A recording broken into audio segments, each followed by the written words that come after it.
다 함께 찬송가 295장 찬양하도록 하겠습니다.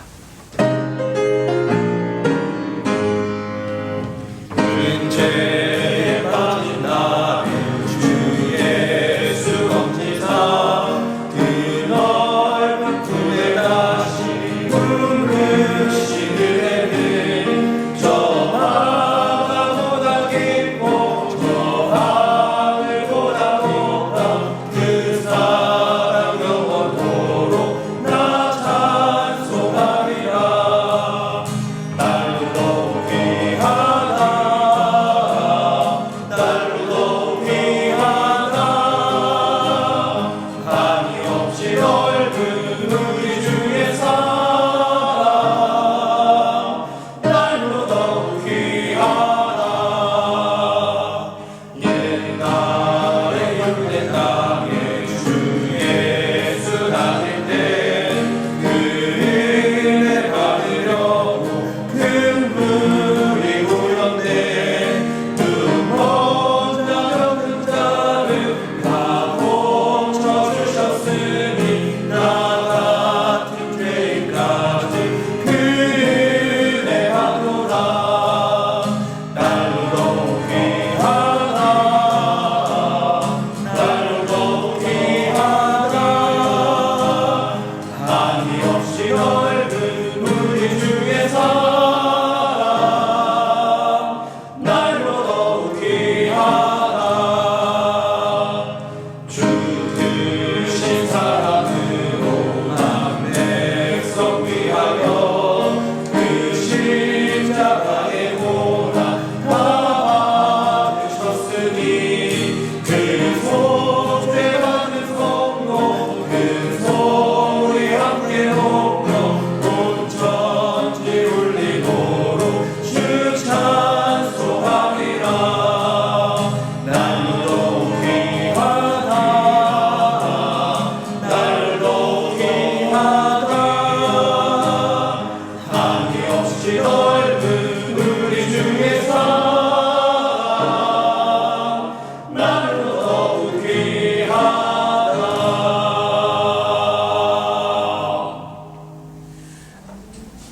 다 함께 기도드리겠습니다. 하나님 아버지, 오늘도 이 새벽에 우리를 깨워주시고 주의 말씀 가운데 하루를 시작하게 하심에 감사드립니다. 하나님, 연약하고 부족한 인생들입니다. 주님의 말씀으로 우리의 삶을 고치시고 견인하여 주시옵소서. 오늘 우리에게 주어질 말씀을 통하여서 우리가 생명의 길에 설 수 있게 하여 주시고 예수님을 통하여서 주어진 구원의 길, 복된 길을 따라가며 주와 동행하며 살아가는 우리 수유제일교회 모든 권속들 되게 하여 주옵소서. 하나님 아버지, 특별히 이 새벽에 주의 존전에 나와서 마음의 간절한 소원을 주님 앞에 올려드리는 주의 자녀들 너무나도 많습니다. 하나님, 그 기도를 속히 응답하여 주실 때에 하나님을 경험하고 하나님의 나라를 경험하는 귀하고 복된 통로로서 주님의 응답을 허락하여 주시옵소서. 그래서 오늘 하루를 마무리할 때에도 모든 것 하나님이 하셨습니다 믿음으로 고백할 수 있는 우리 모두가 되게 하여 주시옵소서. 이 모든 것 우리 구주 예수 그리스도의 이름으로 기도드리옵나이다. 아멘. 오늘 하나님께서 우리에게 주신 말씀은 신명기 28장 36절에서 68절까지 말씀입니다. 여호와께서 너와 내가 세울 내 임금을 너와 내 조상들이 알지 못하던 나라로 끌어가시리니 내가 거기서 목석으로 만든 다른 신들을 섬길 것이며 여호와께서 너를 끌어가시는 모든 민족 중에서 내가 놀람과 속담과 비방거리가 될 것이라. 내가 많은 종자를 들에 뿌릴지라도 메뚜기가 먹음으로 거둘 것이 적을 것이며 내가 포도원을 심고 가꿀지라도 벌레가 먹음으로 포도를 따지 못하고 포도주를 마시지 못할 것이며 내 모든 경내에 감람나무가 있을지라도 그 열매가 떨어짐으로 그 기름을 내 몸에 바르지 못할 것이며 내가 자녀를 낳을지라도 그들이 포로가 되므로 너와 함께 있지 못할 것이며 내 모든 나무와 토지 소사는 메뚜기가 먹을 것이며 너희 중에 우거하는 이방인은 점점 높아져서 내 위에 뛰어나고 너는 점점 얕아질 것이며 그는 내게 구워줄지라도 너는 그에게 구워주지 못하리니 그는 머리가 되고 너는 꼬리가 될 것이라. 내가 내 하나님 여호와의 말씀을 청종하지 아니하고 내게 명령하신 그의 명령과 규례를 지키지 아니하므로 이 모든 저주가 내게 와서 너를 따르고 내게 이르러 마침내 너를 멸하리니 이 모든 저주가 너와 내 자손에게 영원히 있어 표징과 훈계가 되리라.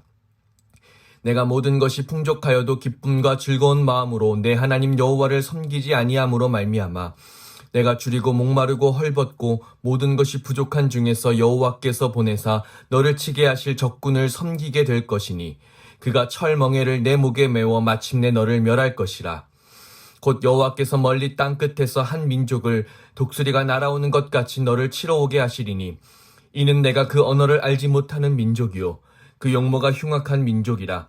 노인을 보살피지 아니하며 유아를 불쌍히 여기지 아니하며 내 가축의 새끼와 내 토지의 소산을 먹어 마침내 너를 멸망시키며 또 곡식이나 포도주나 기름이나 소의 새끼나 양의 새끼를 너를 위하여 남기지 아니하고 마침내 너를 멸절시키리라. 그들이 전국에서 내 모든 성읍을 에워싸고 내가 의뢰하는 높고 견고한 성벽을 다 헐며 내 하나님 여호와께서 내게 주시는 땅의 모든 성읍에서 너를 에워싸리니 내가 적군에게 에워싸이고 맹렬한 공격을 받아 곤란을 당하므로 내 하나님 여호와께서 내게 주신 자녀 곧 내 몸의 소생의 살을 먹을 것이라. 너희 중에 온유하고 연약한 남자까지도 그의 형제와 그의 품의 아내와 그의 남은 자녀를 미운 눈으로 바라보며 자기가 먹는 그 자녀의 살을 그중 누구에게든지 주지 아니하리니 이는 내 적군이 내 모든 성읍을 에워싸고 맹렬히 너를 쳐서 곤란하게 하므로 아무것도 그에게 남음이 없는 까닭일 것이며 또 너희 중에 온유하고 연약한 부녀 곧 온유하고 연약하여 자기 발바닥으로 땅을 밟아보지도 아니하던 자라도 자기 품의 남편과 자기 자녀를 미운 눈으로 바라보며 자기 다리 사이에서 나온 태와 자기가 낳은 어린 자식을 남몰래 먹으리니 이는 내 적군이 내 생명을 에워싸고 맹렬히 쳐서 곤란하게 하므로 아무것도 얻지 못함이리라. 내가 만일 이 책에 기록한 이 율법의 모든 말씀을 지켜 행하지 아니하고 내 하나님 여호와라 하는 영화롭고 두려운 이름을 경외하지 아니하면 여호와께서 내 재앙과 내 자손의 재앙을 극렬하게 하시리니 그 재앙이 크고 오래고 그 질병이 중하고 오래일 것이라. 여호와께서 내가 두려워하던 애굽의 모든 질병을 내게로 가져다가 내 몸에 들어붙게 하실 것이며 또 이 율법책에 기록하지 아니한 모든 질병과 모든 재앙을 내가 멸망하기까지 여호와께서 내게 내리실 것이니 너희가 하늘의 별같이 많을지라도 내 하나님 여호와의 말씀을 청종하지 아니하므로 남는 자가 얼마 되지 못할 것이라.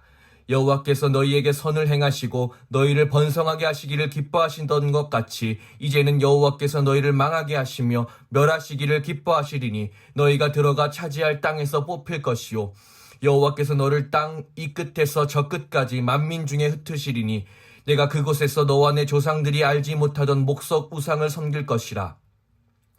그 여러 민족 중에서 내가 평안함을 얻지 못하며 내 발바닥이 쉴 곳도 얻지 못하고 여호와께서 거기에서 내 마음을 떨게 하고 눈을 쇠하게 하고 정신을 산란하게 하시리니 내 생명이 위험에 처하고 주야로 두려워하며 내 생명을 확신할 수 없을 것이라. 내 마음의 두려움과 눈이 보는 것으로 말미암아 아침에 이르기를 아하 저녁이 되었으면 좋겠다 할 것이요 저녁에는 이르기를 아하 아침이 되었으면 좋겠다 하리라.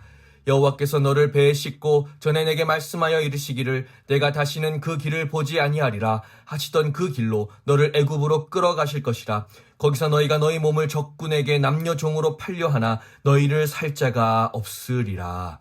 아멘. 할렐루야. 오늘도 예수 그리스도 안에서 복되고 즐거운 하루 되시기를 바랍니다. 오늘 우리는 새 언약의 백성입니다 라는 제목으로 말씀 전하도록 하겠습니다. 우리는 새벽에 신명기를 읽어나가고 있습니다. 신명기의 내용들은 모세의 유언과도 같은 모세의 마지막 설교들입니다. 때문에 신명기의 어투는 아주 강하고 힘이 들어가 있습니다. 모세는 120세를 살면서 40년간 이스라엘의 출애굽과 광야 생활을 이끌었습니다. 그리고 이제 모압 평지에서 가나안 땅을 바라보면서 이스라엘 백성들을 전송하게 되었습니다. 왜냐하면 하나님께서 모세가 가나안 땅에 들어가는 것을 허락하시지 않았기 때문입니다. 그래서 모세는 마지막으로 이스라엘 백성들에게 신신당부를 하며 설교를 하게 된 것이지요. 그래서 신명기의 모세의 설교를 보면 모세의 애끓는 심정이 그 설교 안에 담겨져 있습니다. 신명기를 읽는 우리도 모세의 그 심경을 헤아리며 읽을 필요가 있습니다. 신명기의 설교는 크게 세 부분으로 나뉘게 됩니다. 첫 번째는 1장 6절에서 4장 43절까지 지나온 세월들을 회고하는 내용이 설교의 첫 번째 부분이고요. 두 번째는 4장 44절부터 26장 19절까지 하나님과 이스라엘이 시내산에서 맺은 언약에 대한 내용들입니다. 그리고 세 번째는 27장 1절에서 30장 20절까지 복과 저주에 대한 내용입니다. 그리고 오늘 본문은요, 모세의 이 세 번째 설교 중에서도 가장 마지막 부분에 해당됩니다. 우리는 앞서서 28장 1절에서 14절까지 이스라엘 백성들이 순종을 하면 하나님께로부터 복을 받게 된다라는 말씀에 대해 나눴습니다. 그리고 28장 15절부터는 불순종하게 되면 받게 되는 저주에 대한 말씀이 나오게 되지요. 이 저주에 대한 말씀은요, 16절부터 19절까지 불순종에 따른 개인적인 저주에 대한 내용이고요. 20절부터 57절까지는 불순종에 따른 민족적인 저주에 대한 말씀입니다. 또 58절에서 68절까지는 그 저주로 인해서 이스라엘이 멸망받을 뿐만 아니라 애굽의 포로 때와 같이 되돌아가게 될 것임을, 아니 그보다 더 심각한 상황으로 노예 생활을 하게 될 것임을 말하고 있습니다. 이스라엘 백성들, 특히 출애굽 2세대들에게는 이 모든 저주의 내용이 너무나도 끔찍한 내용이었을 것입니다. 왜냐하면 부모 세대들이 애굽에서 어떤 고난을 겪었는지를 귀에 못이 박히도록 들었었기 때문입니다. 다시 애굽의 노예 생활로, 아니 그보다 더한 노예 생활을 하게 될 것이라는 저주의 내용을 들었을 때 이스라엘 백성들은 간담이 서늘했을 것입니다. 그런데 우리는 유언을 하고 있는, 마지막 고별 설교를 하고 있는 모세가 왜 이토록 엄격하고 끔찍한 설교를 이스라엘 백성들에 하게 되었는지를 생각해 볼 필요가 있습니다. 모세는 너무 걱정되었기 때문입니다. 모세는 가나안 땅에 들어가지 못하고 그 피부치와 같던 이스라엘 백성들, 광야 땅에서 자기의 심장으로 나온 이스라엘 백성들을 가나안 땅으로 전송해야 했기 때문입니다. 걱정이 앞섰을 것입니다. 가나안 땅에 가서 혹여나 가나안 민족의 우상 숭배에 빠져서 하나님을 떠나버리면 어떡하나, 그러면 하나님으로부터 주어지는 저주를 받게 되면 어떡하나, 안타까운 심정이었을 것입니다. 그래서 모세는 이스라엘 백성들을 향해서 애끓는 심정으로 하나님의 저주의 말씀을 선포할 수밖에 없었습니다. 모세는 이미 출애굽 1세대들이 불순종하여서 광야에서 모두 죽게 되었다는 것을 잘 알고 있었습니다. 모세가 설교하는 그 시점에는 그 사실을 눈으로 목격한 사람이 몇 남지 않았던 순간이었습니다. 또 수백만 이스라엘 백성들의 영적인 아버지로서 모세는 앞으로 모세 없이 가나안 땅에 들어가게 될 자신의 영적인 자녀들이 걱정되었습니다. 우리가 그 내용들을 자세히 살펴보면 온갖 질병에 걸릴 것이며 극심한 가뭄과 전쟁을 경험하게 될 것이고 이방 민족의 포로로 끌려가 고생하게 될 것이며 심지어 전쟁 중에 부모가 자녀들을 잡아먹게 되는 끔찍한 일도 경험하게 될 것이라 말합니다. 이방인은 강대해지나 이스라엘은 궁핍하게 되며 심지어 이방 민족이 이스라엘을 노예로 삼으려고도 하지 않을 정도로 나약한 민족이 될 것임을 경고하고 있습니다. 그러나 신세대 이스라엘 백성들에게 이런 충고와 경고는 조우로 여겨질 수 있었습니다. 에이, 설마 우리를 뭘로 보고 그렇게까지 말하십니까? 모세, 걱정하지 마세요. 우리 들어가서 잘할 거예요. 라고 말했을 수도 있습니다. 하지만 모세가 염려하는 것은 현실입니다. 출애굽 10가지 재앙과 홍해의 기적과 만나와 메추라기를 경험했음에도 불순종했던 출애굽 1세대들, 그들의 부모 세대들이 어떠한 심판을 받았는지 모세는 너무나도 잘 알았기 때문입니다. 하나님의 놀라운 은혜와 기적을 경험했음에도 불구하고 하나님을 떠나고 불순종하고 반역했던 이스라엘 백성들의 죄성을 모세는 잘 알았던 것이지요. 지금은 자세히 다루지 않지만 실제로 이스라엘의 역사는요, 불순종으로 인해서 모세의 경고가 문자 그대로 이루어졌습니다. 가나안 땅에 들어간 이스라엘 백성들은 얼마 지나지 않아 하나님을 떠났고 가나안 민족과 혼합되고 그들의 종교를 받아들이면서 하나님의 진노를 받게 되지요. 그래서 느헤미야 8장에 보면 학사 에스라가 바벨론에서 포로로 귀환한 이스라엘 백성들 앞에 율법을 낭독했을 때 온 이스라엘이 듣고 통곡하게 되는 장면이 나옵니다. 자신들이 얼마나 어리석었는지를 깨달았던 것이지요. 오늘 본문에는 많은 경고와 세세한 저주의 내용이 있습니다. 그런데 이 방대하고 복잡한 설교는 한 문장으로 요약할 수가 있습니다. 바로 언약 안에 거하라입니다. 한번 따라해 볼까요? 언약 안에 거하라. 아주 무시무시한 경고가 주어졌지만 모든 것은 언약을 떠났을 때의 일입니다. 단순 논리로 언약 안에 거하기만 하면 모든 복은 한량없이 주어질 것입니다. 하지만 언약 안에 거하지 않는다면 모든 것은 저주로 주어지는 것입니다. 이 땅에서 경험하는 모든 고통과 고난을 체험하게 될 것입니다. 그렇다면 여러분들에게 묻겠습니다. 여러분은 언약 안에 거하실 건가요? 아니면 언약을 무시하며 살아가실 건가요? 당연히 언약 안에 거하시겠다고 말하실 것입니다. 그런데 문제는 지금 우리가 머물러야 할 언약이라는 것이 무엇인가 하는 것입니다. 3000년 전 이스라엘 백성들에게 주어졌던 신명기의 율법이 지금 우리에게 주어진 언약인가요? 그것은 아닙니다. 신명기의 율법은 이스라엘 백성들에게 주어진 것입니다. 지금 우리에게는 해당되지 않는 내용입니다. 그것은 사도행전 15장의 예루살렘 회의에서 모든 사도들이 함께 결의한 내용입니다. 하지만 이 말이 신명기의 율법이 지금 우리와 전혀 상관없다는 말은 아닙니다.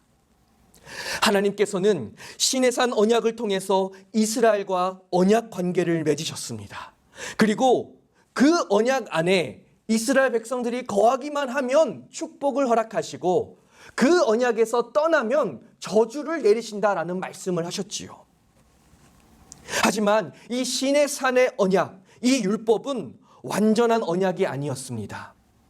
온 세상을 하나님의 백성으로 이끌기에는 부족한 언약이었습니다.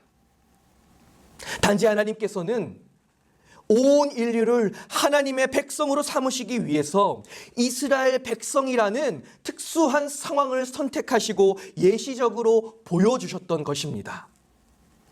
아브라함이라는 한 사람을 선택하시고 이스라엘이라는 한 민족을 선택하셔서 장차 하나님께서 완전하게 세우실 새 언약의 백성의 표본으로 삼으셨습니다. 그리고 그 백성의 역사를 통해서 죄의 짐을 짊어지고 살아가는 인류가 얼마나 나약할 수밖에 없는지를 표본으로 보여주셨습니다. 그리고 때가 이르렀을 때에 예수 그리스도를 이 땅에 보내셔서 새 언약의 백성을 완성시킬 통로로 삼으셨습니다. 이제는 예수 그리스도를 믿음으로 하나님의 언약의 백성이 되는 것입니다. 3000년 전 이스라엘 백성들에게는 시내산 율법을 지킴으로 하나님의 백성이 되었다면 지금 우리는요, 새 언약의 수여자 되시는 예수 그리스도를 믿고 그분의 말씀을 따름으로 새 언약의 백성이 되는 것입니다. 예수님께서는 말씀하셨습니다. 내가 길이요 진리요 생명이니 나로 말미암지 않고는 아버지께로 올 자가 없느니라. 예수님을 믿고 예수님의 말씀에 순종하는 사람이 하나님 아버지께로 갈 수가 있다. 아버지의 새 언약의 백성이 될 수 있다는 진리를 선포하신 것입니다. 그래서 예수님은 공생애를 시작하시면서 예수님을 따르는 백성들에게 새로운 언약을 제시해 주십니다. 그것이 바로 산상수훈이지요. 마태복음 5장에서 7장까지의 말씀, 또 누가복음 6장에서 평지 설교의 내용을 통해서 예수님께서 새로 세우신 언약의 내용들을 확인하게 됩니다. 오늘 새벽에는 그 내용들을 다 다룰 수는 없지만 우리 친절하신 예수님께서 그 새 언약의 내용을 한 문장으로 요약해 주십니다. 바로 하나님 사랑과 이웃 사랑입니다. 예수님을 믿고 따르는 우리에게 하나님 사랑, 이웃 사랑이라는 새 언약을 주시고 그 언약을 지키면서 하나님의 새 언약 백성으로 머물 수 있는 길을 제시해 주신 것입니다. 더 이상 무시무시하고 방대한 율법 때문에 수고하고 무거운 짐으로 고생하지 않고 율법의 완성이신 예수님과 멍에를 함께 매물어 이 모든 짐을 너무도 가볍게 짊어지고 예수와 동행하며 살아갈 수 있게 된 것입니다. 여러분, 이것이 얼마나 큰 축복인지 모릅니다. 율법의 그 무거운 짐을 예수님께서 다 대신 짊어주시고 우리는 그저 예수님을 따라 그 말씀 따라 그 길 따라 걸어가기만 하면 하나님의 놀라운 축복을 거저 받을 수 있는 새 언약의 백성으로 살아가는 것입니다. 오늘날 우리는 새 언약의 백성으로 예수님과 동행하며 예수님의 가르침과 말씀에 순종하며 살아가면 하나님의 나라를 유업으로 얻는 놀라운 구원의 축복을 얻게 되었습니다. 하지만 안타깝게도 이마저도 무겁다 여기며 언약 백성으로서의 삶을 거부하는 인생들이 너무나도 많습니다. 생명의 길이 눈앞에 분명히 놓여 있음에도 그 길보다 더 쉽고 편하고 넓은 길을 찾아 떠나는 것이 오늘날 인생들의 모습입니다. 하나님은 말씀이신 예수님을 통해서 끊임없이 우리를 새 언약에 머물 수 있도록 인도해 주십니다. 하지만 마귀는 끊임없이 우리를 언약에서 멀리 떨어지도록 유혹하고 있습니다. 그 옛날 이스라엘 백성들에게 직접적으로 주어졌던 불순종의 저주는 예수를 거부하고 새 언약 백성의 대열에 합류하기를 거부하는 인생들에게 영원한 멸망이라는 저주의 낭떠러지로 주어지고 있을 뿐입니다. 어떤 사람들은 저주가 끝났다라고 말합니다. 사망이 끝났다라고 말합니다. 하지만 언약 안에 머물러야, 즉 예수 안에 머물러야 저주는 끝나게 되고 사망은 힘을 잃게 됩니다. 사랑하는 여러분, 새 언약의 백성이십니까? 모두 아멘으로 응답하신 줄 믿습니다. 우리는 새 언약의 수여자이신 예수님 안에 머물러야 합니다. 그분의 말씀과 가르침을 멀리한 채 아무런 저주가 임하지 않는다고 안도의 한숨을 내쉬다가 밤에 도둑같이 임하는 그날과 그때를 맞이해서는 안 될 것입니다. 그렇다면 오늘도 여전히 예수님의 말씀을 묵상하고 그 말씀을 어떻게 하면 잘 실천할까 고민하고 지금 내가 언약 가운데 서 있는지를 점검해야 할 것입니다. 지금 내 믿음, 내 신앙이 반석 위에 서 있는가? 지금 우리 교회가 예수님의 말씀으로 세워져 가고 있는가? 지금 나의 가정이 예수만 섬기는 복된 가정이 되고 있는가를 돌아보면서 꾸준히 새 언약의 백성으로서 살아가도록 노력해야 할 것입니다. 성령님은 오늘도 말할 수 없는 탄식으로 우리를 돕고 계심을 믿으시기를 바랍니다. 하나님은 우리를 선택하셨고 우리를 백성 삼으셨음을 믿으시고 약속을 신뢰하며 오늘도 언약 백성으로서 살아가는 저와 여러분들 되시기를 주님의 이름으로 축복합니다. 다 함께 기도하겠습니다.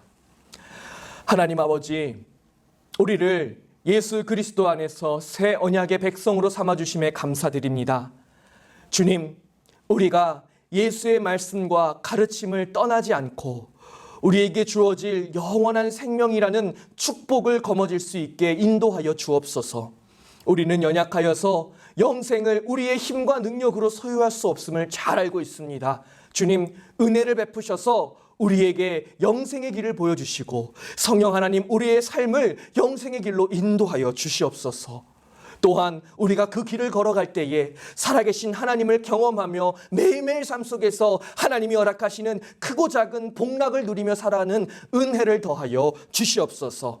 이 모든 것 우리 구주 예수 그리스도의 이름으로 기도드리며 이제 주님께서 가르쳐 주신 기도를 드리오니, 하늘에 계신 우리 아버지, 아버지의 이름을 거룩하게 하시며 아버지의 나라가 오게 하시며 아버지의 뜻이 하늘에서와 같이 땅에서도 이루어지게 하소서. 오늘 우리에게 일용할 양식을 주시고 우리가 우리에게 잘못한 사람을 용서하여 준 것 같이 우리 죄를 용서하여 주시고 우리를 시험에 빠지지 않게 하시고 악에서 구하소서. 나라와 권능과 영광이 영원히 아버지의 것입니다. 아멘.